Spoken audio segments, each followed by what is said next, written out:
Well, I haven't been on here for a while. Um, I haven't been feeling good. Uh, just been really depressed, so I haven't been on. But what I wanted to tell you was, last night I don't know if it was a dream or what it was, um, but it bothered me.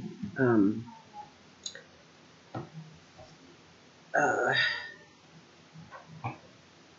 I guess I wanted to die. I don't know why, but my dreams started out like that. And you could go to the funeral home and they would assist you in giving you a shot, you'd die. And I did that.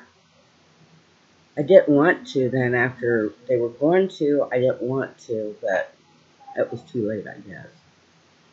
Because I was afraid I'd suffocate, panic when they did it or something. But they gave it to me. And I like popped into this world. And at first I was real happy because I didn't hurt. It was easy to walk. I thought things looked really bright and wonderful. I was really happy, but I knew I could never, how people say, well, when I get to heaven, I'll tell you what it's like. Well, I knew when I was walking around, there was no way I'd be able to tell anybody what this was like or that there was a, after. And I just was walking around, walking around. This one person finally walked up to me and she introduced herself, said she would show me around. Now, nobody came to see me to heaven. I just kind of popped in this place, and it was just um, buildings and sidewalks, or streets that were, you walk, masses of people. They didn't really talk to you; they were just walking around. And at first, I thought it was wonderful. You know, I thought in my head, well, this is wonderful. More, this is better than being alive. And so I'm walking around, and she says, oh, look, they brought out some sausages.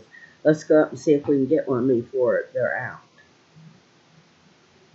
So we got up there, and there was a roasted pig there that they were cutting sausages off of. Okay, this sounds like a dream. But we got a sausage. And, excuse me. Then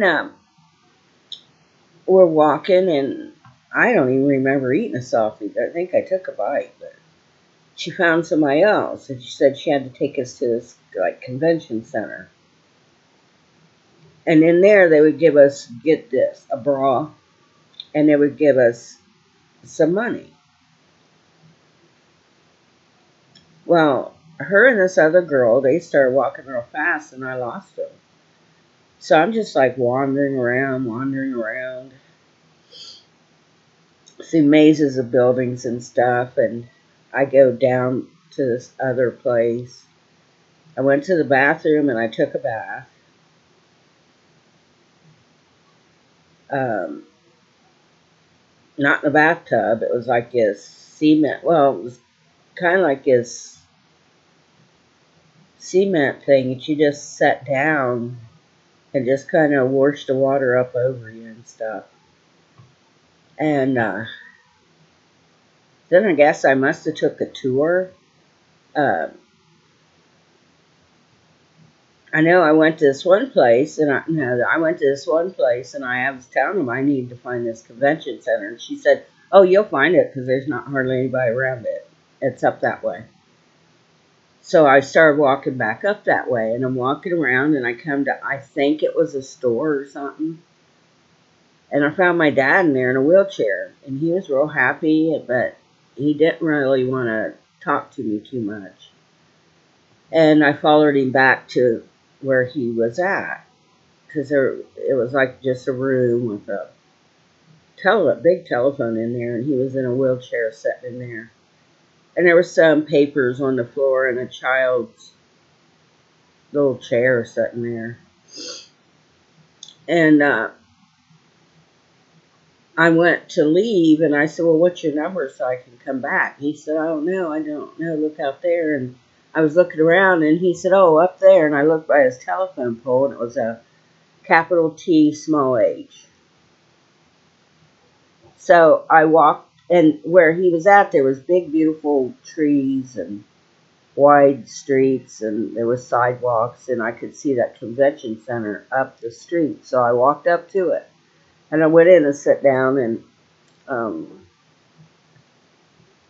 the lady was talking, and everybody was nice, but it was just,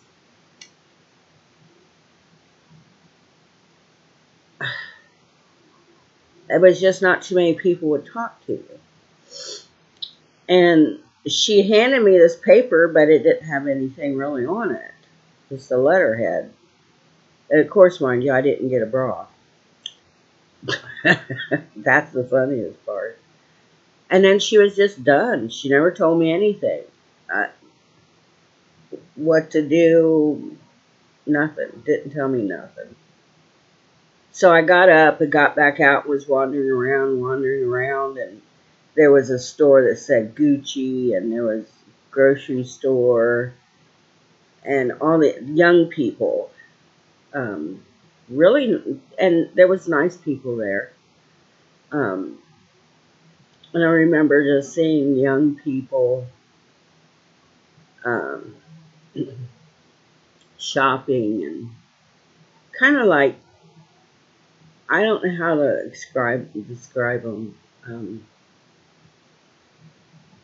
Then I walked through this great big area, and back in there was all these rooms, and I thought, well, I don't have the money, I can't get a room. You know, everybody has a room, because in this place there was day and night. And so I walked back out, and I looked to my left, and there was like airplanes. And I thought, oh, they get to take vacations down here? And, you know, they get to take vacations. And I guess, I don't know. I don't have enough money to take vacation. And I just kept walking, and I could really walk good. And I walked and went someplace else, and I met my sister Lisa, and was talking to her. And I said, you know, I went to that thing, but they didn't give me any money. And she said, oh, they did me. She said, it's only $29. And I looked on this paper she'd given me, and there was like a menu there, and it had two really thin slices of bread that said French toast, $14. And I thought, what? Well, maybe there's a fancy restaurant up there, and they really cut their prices. I don't know. Then I looked, and I seen, come to McDonald's. Well, it was McDonald's, and it said, have tea with Long John. It was a pirate. And that's all it was on that paper. Me and my sister were just walking around. We took a tour, and we come out, and she said, oh, look, here comes another person, or body, she said. I looked up, I didn't see anything. But then we were like behind this airport, and there was these big jets sitting there. And I looked at this one jet, and it had all this like brown dirt underneath it. And by the door, there was like brown dirt. The door was open, but it was like, you know, I don't know if it was coming from inside or if it was going up the side. I didn't know what to think of that either. And then I woke up. My thought now is, yeah, it was nice. I felt wonderful, but it was confusing. Was it a dream? Could have been. But I really think that could be. After I got up, I came out. My two daughters were out here, and they were still awake, and I was telling them. They said, "Well, it sounds like you were in purgatory," but I don't think so. It sounded like to me I was in some level of hell, because nobody paid attention to you. You had to be in hell if two very thin pieces of bread called French toast was $14, and come have tea with Long John Silver. Um,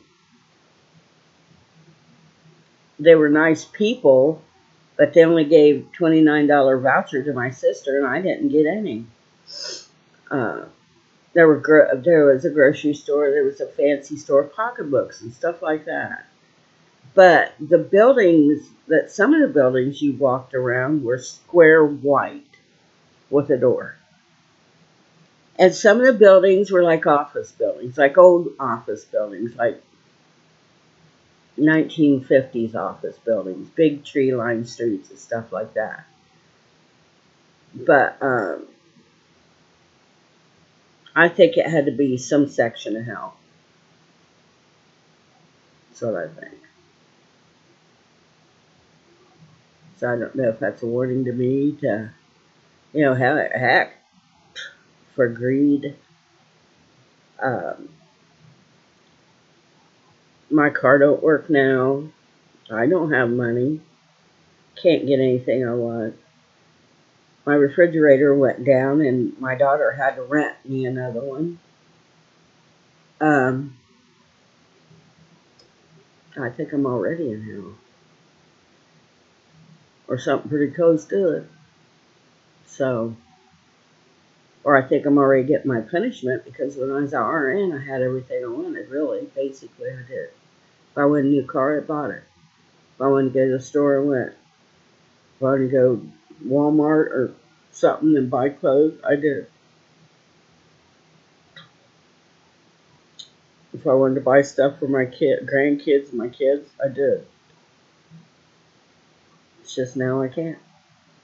So I pretty much think that I'm getting slapped around now. So I just thought I'd let you know. So I'll talk to you later. Bye bye.